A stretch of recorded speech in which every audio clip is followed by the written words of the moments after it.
인생 살면 길이 막힐 때가 있습니다. 굉장히 큰 문제에 봉착할 때도 있고 내 인생이 바뀔 만큼 큰 문제에 가로막힐 때도 있고 어떨 때는 질병이, 어떨 때는 생각이 나를 가로막을 때가 있습니다. 이런 크고 작은 인생의 방법과 길이 막힐 때가 있습니다. 과연 하나님의 사람은 길이 막혔을 때 어떻게 해야 하나? 오늘 로마서 말씀을 통해서 세 가지 말씀을 드리려고 합니다. 하나님의 사람 바울도 길이 막힐 때가 있었네요. 로마로 가려고 하는데 계속 길이 막히고 있습니다. 자, 어떻게 해야 되나? 믿는 자가 길이 막혔을 때는 어떻게 해야 되는가? 첫 번째는 기도하며 기다려야 합니다. 길이 막혔을 때는 일단 문제에 봉착했을 때는 당장 해결이 안 될 때는 기도하며 기다려야 한다. 로마서 1장 오늘 말씀 9절로 10절입니다. 13절에 잠깐 보시면 형제들아, 로마에 있는 형제들, 로마교회 형제들에게 이제 내가 여러 번 너에게 가고자 한 것은 너희가 모르기를 원치 않는다. 나 정말 가고 싶었는데 계속 못 가고 있다. 그럼 어떻게 했냐? 9절과 10절을 같이 읽습니다. 이는 내가 그분의 아들의 복음 안에서 나의 영으로 섬기는 하나님께서 나의 증인이 되시거니와 내가 항상 나의 기도에서 너희에 관하여 끊임없이 말하며 어찌하든지 만일 이제라도 하나님의 뜻 안에서 순탕한 여정을 가져 너희에게 나아갈 수 있게 되기를 간구하노라. 아멘. 바람도 있지만 계속해서 기도 속에 이 문제가 해결되기를 기도했다는 겁니다.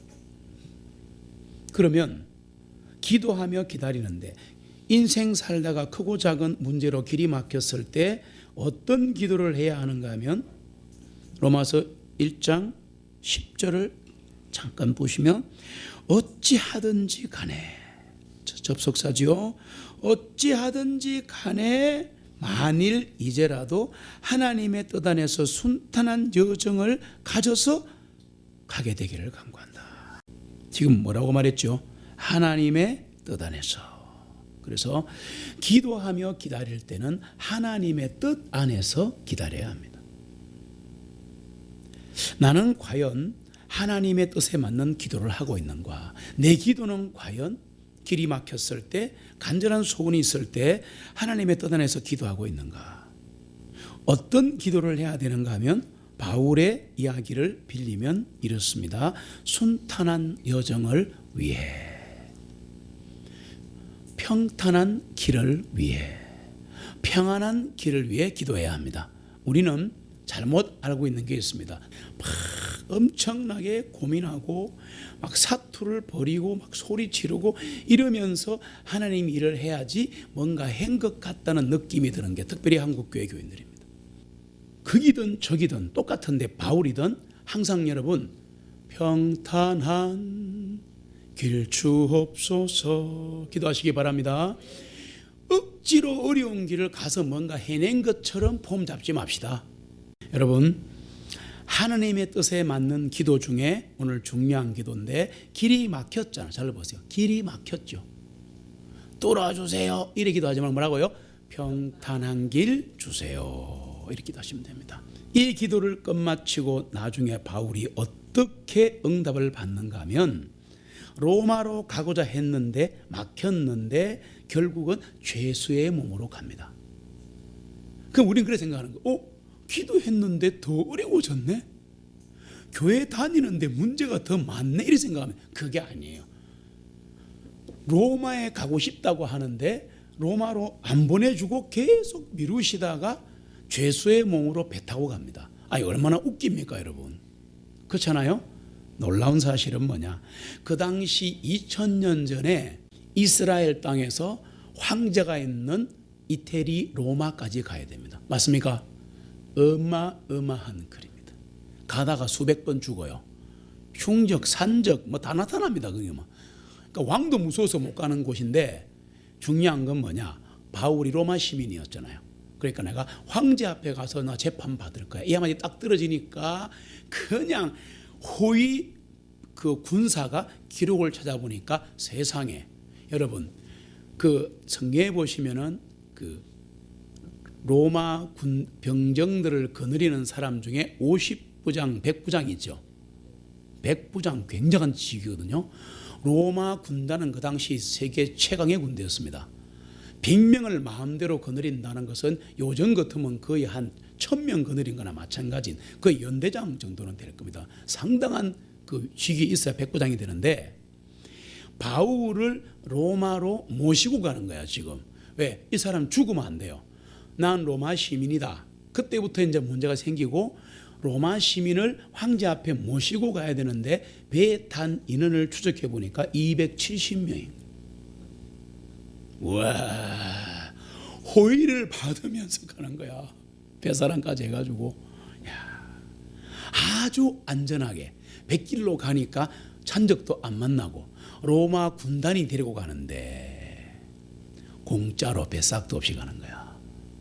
자, 여러분 죄수의 몸으로 간다고 해서 죄수가 아닙니다. 그리스도인은 어려운 길을 간다고 해서 어려운 길이 아니라 그게 하나님이 업고 가시는 거예요. 네. 그래서 죄수의 몸으로 갔기에 최단기간에 로마를 복음화시킵니다. 사도행전 28장 가시면 놀라운 일이 일어납니다. 사도행전 28장 16절에 가시면 제가 읽을게요. 우리가 로마에 이르니 100부장이 죄수들을 호위당에게 넘겨주되 보세요. 벌써 100부장이잖아요. 그러니까 그 뱃사람하고 다 합치니까 바울 외에 270명이 있었다는 거예요. 배에. 100부장이 죄수들을 호위당에게 넘겨주되 바울은 자기를 지키는 병사와 함께 따로 지내도 좋다는 허락을 받더라. 그리고 쫙 진행이 돼가지고 30절로 31절까지 갑니다. 같이 읽습니다. 바울이 자기 셋집에서 만 2년을 거하면서 자기에게 오는 사람들을 모두 받아들이고 모든 확신으로서 하나님의 왕국을 선포하고 주 예수 그리스도에 관한 것들을 가르치되 아무도 그를 금하지 못하더라. 아멘. 죄수의 몸으로 갔는데 마음껏 복음을 전했습니다. 그리고 돈도 없는데 남이 새빵을 2년 얻어줬습니다. 전부 공짜입니다. 왜? 죄수였기 때문에. 유배지 말하잖아요. 길이 막혔으면 기도하며 기다려야 합니다. 네. 두 번째로 목적을 확인해야 됩니다. 목적을 확인해 보세요. 뭐 때문에 지금 내가 이 길을 가려고 하는가? 로마서 1장 11절로 13절입니다. 제가 읽을게요. 이는 내가 너희를 간절히 보고자 함은 목적이 있죠. 목적이 있습니다. 내가 너에게 어떤 영적인 은사를 나누어 주고 끝까지 너희를 세우려 하기 때문이니 이는 너희와 내가 가진 서로의 믿음으로 내가 너희와 함께 위로를 받으려 함이라. 목적이 많네요. 형제들아 이제 내가 여러분 너희에게 가고자 한 것을 너희가 모르기를 원치 아니하노니 이는 내가 다른 이방인들 중에서 마찬가지로 너희 중에서도 다소 열매를 거둘까 하였으나 지금까지 막혔었느니라. 11절로 13절에 목적이 나옵니다. 첫 번째 목적이 뭔가 하니까 간절히 보고 싶어 하는 겁니다. 로마 교인들을 너무너무 보고 싶어 합니다. 가서 뭐 하냐? 영적인 은사를 나누어서 세워주려는 겁니다. 즉 교회를 세워주려는 목적이 있었다는 겁니다. 그리고 너희와 내가 가진 서로의 믿음으로 위로를 받고자 함이라. 함께 위로받으려고 하는 거예요. 이런 목적이 있었어요. 그리고 중요한 것 열매를 거두려고 하는 겁니다. 크게 서너 가지 목적이 있었다는 거예요. 이게 있으니까 끝까지 기도하니까 하나님이 길을 여시는 건데 죄수의 길을 열으신 거죠.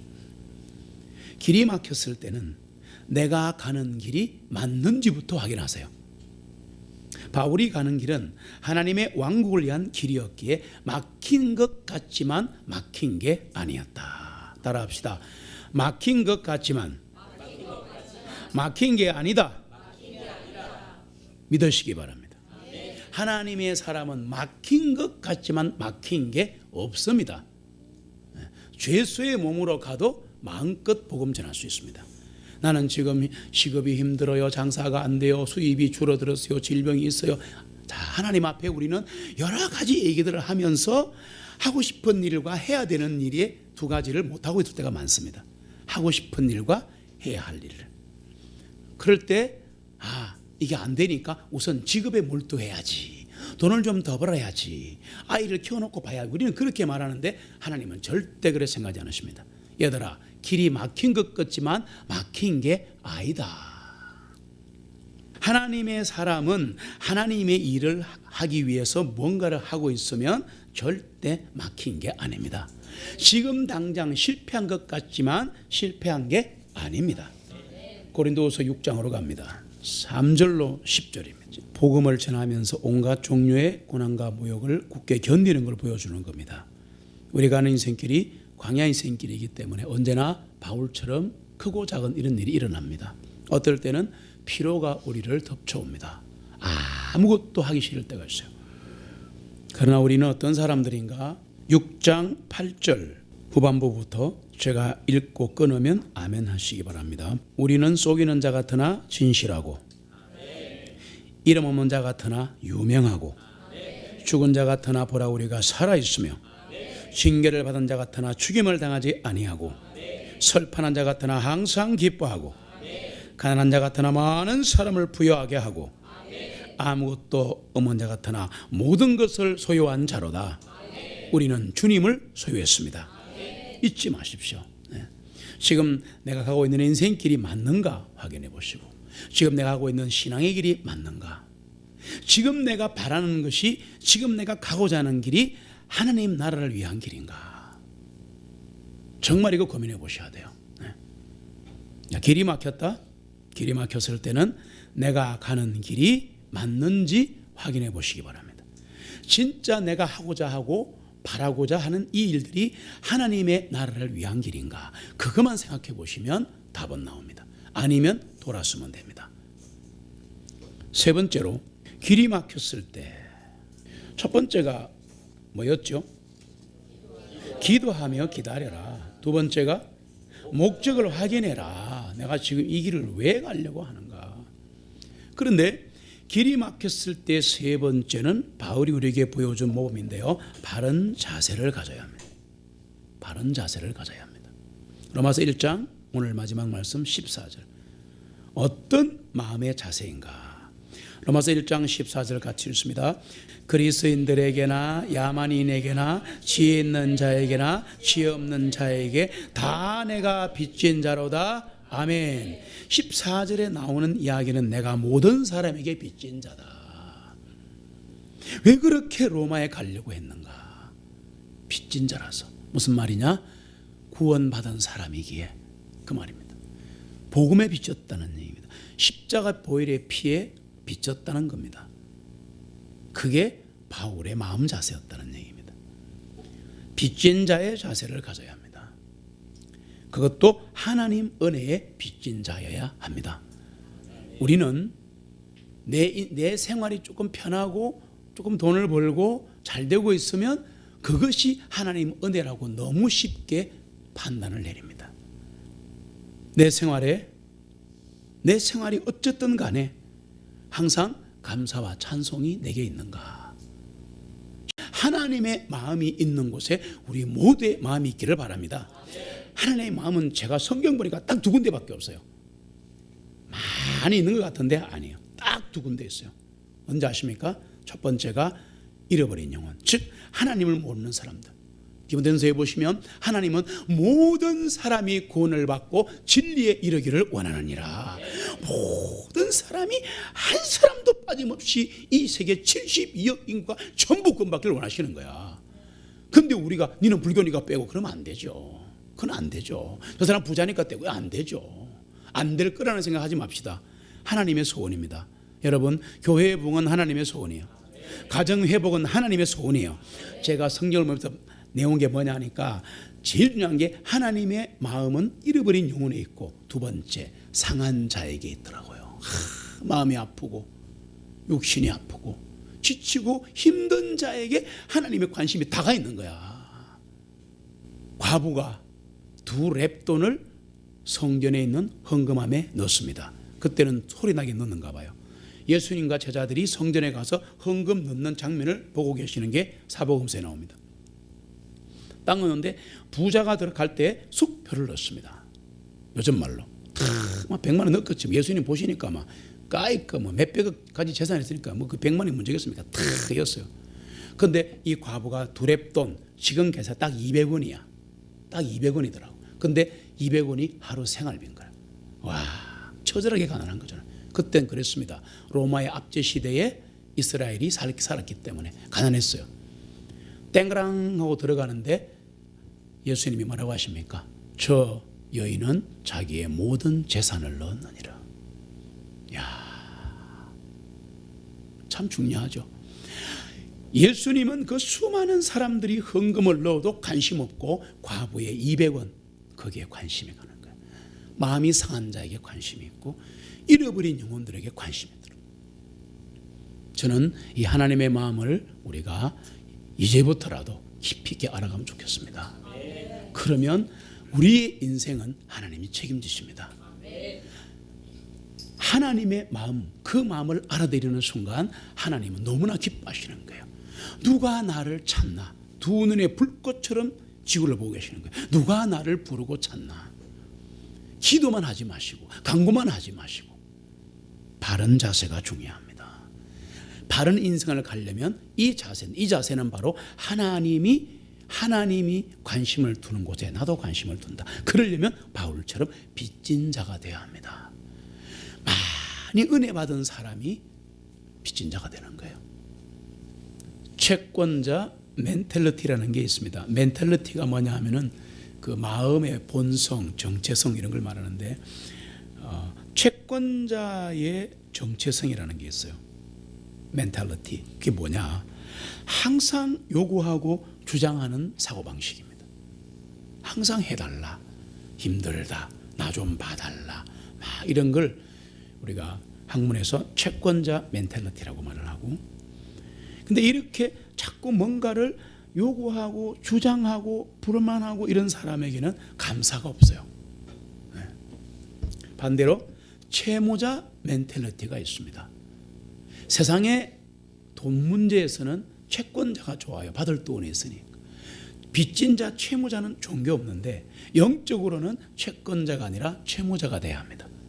채무자 멘탈리티가 있는 사람들은 이것을 신학적으로 바울의 사고방식이라 그렇게 말하는데 모든 참 그리스도인의 사고방식이었습니다.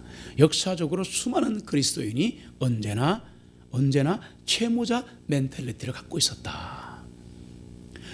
주신 은혜가 너무나 크기에 더 이상 안 주셔도 괜찮습니다.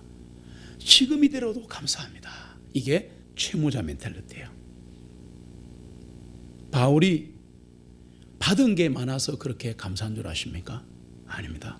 바울이 누린 것은 빼앗긴 것밖에 없습니다. 참 이상하죠?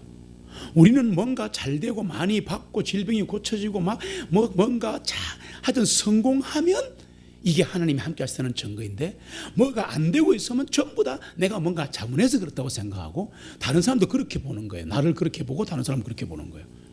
바울이 누린 것은 빼앗긴 것밖에 없다는 거. 보실래요? 고린도후서 11장에 가시면 22절로 28절입니다. 그들이 히브리 사람이냐? 나도 그리하며. 배경이 좀 좋은 사람이에요. 그들이 이스라엘 사람들이냐? 나도 그러하며. 그들이 아브라함의 씨냐? 나도 그러하니라. 그들이 그리스도의 사역자들이냐? 내가 어리석은 자같이 말하노니 나는 더욱 그러하니라. 이제부터 봐보세요. 바울이 누린 것은 이거밖에 없어요. 내가 수고를 넘치게 하였고 매도 셀 수 없이 맞았고 감옥에 더 자주 갇혔었고 여러 번 죽을 뻔하였으니 유대인들로부터 40의 하나를 제한 채찍질들을 5번이나 맞았고 우리 주님 한 번 맞았습니다. 3번 몽둥이들로 맞았고 한 번 돌로 맞았으며 3번 파선을 당하였고 한 밤과 한낮을 깊은 바다에서 보냈으며 여러 번 여행하면서 강의 위험과 강도들의 위험과 내 동족들로부터의 위험과 이방인들에 의한 위험과 성읍에서의 위험과 광야에서의 위험과 바다에서의 위험과 거짓 형제들 중에서의 위험을 당하였으며 지치고 괴로웠으며 여러 번 밤을 지새웠고 굶주리고 목말랐으며 여러 번 금식하고 춥고 헐벗었느니라. 바울이 누린 것은 오로지 빼앗긴 것들입니다. 자유와 돈과 시간과 음식 다 빼앗긴 것밖에 없습니다. 이렇게 외적인 일 외에도 나는 날마다 내게 억눌려 오는 것은 이런 게 문제가 아니라 이렇게 하는 것이 왜 이렇게 힘들어? 나는 왜 몽둥이로 맞아야 돼? 나는 왜 이렇게 파산을 당해야 돼? 나는 왜 동족들도 나를 죽이려고 그래? 이게 뭐야? 예수 전하는데 왜 이렇게 힘들어? 이것보다 나를 더욱더 프레스한 것이 뭐냐니까 모든 교회들을 위한 염려이니라. 이것보다 더 크게 나를 힘들게 한 것은 나를 억누른다는 말의 성경적인 표현은 거기에 관심이 있다는 뜻입니다. 이게 모든 교회들을 위한 염려니라. 누가 약하게 되면 내가 약하지 않느냐? 누가 실족하게 되면 내가 애타지 않았느냐? 만일 내가 어쩔 수 없이 자랑해야 한다면 나는 나의 약한 것들을 자랑하리라. 할렐루야. 우리가 정말 내가 지금 누리고 있는 것이 고통스럽지 않고 내가 잘 먹고 잘 살고 내 입에 단 것을 먹고 부드러운 걸 먹기 때문에 내가 잘 되고 있으니까 하나님의 은혜 받았다라고 생각하신다면 죄송하지만 C급 그리스도인입니다. 정확하게 말해드릴게요. 억지로 가난해라 그 얘기가 아닙니다. 제 얘기는 그 얘기가 아닙니다. 그러나 요 앞에 몇십만 년에 살았던 우리의 선조들은 어마어마한 순교와 고통을 당하고 살았는데 우리는 잃어버린 영혼에게 복음 전하는 것 하나도 가식으로 하고 때우고 그래갑니다. 그것이 과연 내 인생의 모든 목표가 될 정도의 계절이 있었습니까? 저 물어보고 싶습니다. 저는 있었습니다. 몇 번이나 있었습니다. 미친 사람처럼 전도했습니다. 하루가 아니고. 어떻게 할 거예요 그 은혜를. 전하고 싶어서 여기서 막 폭포수처럼 터져 나오는데 예수 믿으세요? 안 믿어요? 죄송합니다. 그게 아니에요. 그게 아니에요. 진짜 연병 걸린 사람처럼 진짜 전도했습니다. 오랜 세월을. 그러고 하나님이 목회를 시키신 거예요. 자, 그런데 우리가 생각하기를 정말 나는 빚진 자인가 고민해 보세요. 나는 진짜 은혜 받은 자인가? 같은 말입니다. 빚졌다는 말은 예수 그리스도의 십자가 은혜로 구원받았다 이 말이에요. 바울은 뺏긴 것밖에 없잖아요. 한번 봐보세요. 바울은 재벌이었습니다. 가말리엘 문화입니다. 지금 말하면 하버드 박사가 서는 게입니다. 그렇게 이해하시면 돼요. 그리고 재벌입니다. 왜? 그 당시에 이스라엘 사람이 로마 시민권을 획득하는데 바울이 한 게 아니고 아버지 때부터 있었는 거야. 와. 그래서 그 총독이 묻잖아요. 나는 돈 주고 시민권을 샀는데 니는 언제부터 로마 시민 됐노? 우리 아버지 때부터. 죄송합니다. 그러잖아요. 와, 어마어마한 가문입니다. 히브리인 중에 히브리고 바리새인 중에 바리새인이고 석학이고 젊고 이스라엘 전역이 다 알아주는 열정적인 사람이었고 다 배설물처럼 버리고 주님을 따라갑니다.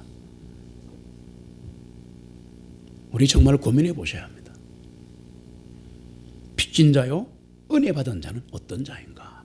정말 하나님께 빚진 자요? 모든 사람에게 빚진 자요? 은혜 받은 사람은 어떤 사람인가? 불편해도 감사하는 사람이죠. 없어도 감사하는 사람이죠. 바울처럼 빼앗겨도 감사하는 거죠. 모든 관심이 하나님의 관심과 교회 관심에 있는 거죠. 결론 내릴게요. 길이 막혔으면 기도하며 기다리십시다. 길이 막혔으면 내가 가는 길이 맞는지 하나님 나라를 위한 것인지 확인해 봅시다. 길이 막혔으면 내가 정말 빚진 자로 살아가는 것인지 고민해 보시기 바랍니다. 여러분, 궁극적으로 우리 그리스도인은 길이 막힐 수 없습니다. 그리스도인의 길은 열리게 되어 있습니다. 왜냐하면 주 예수님이 길이시기 때문입니다. 그분을 따라가면 모든 문이 열리게 되어 있습니다.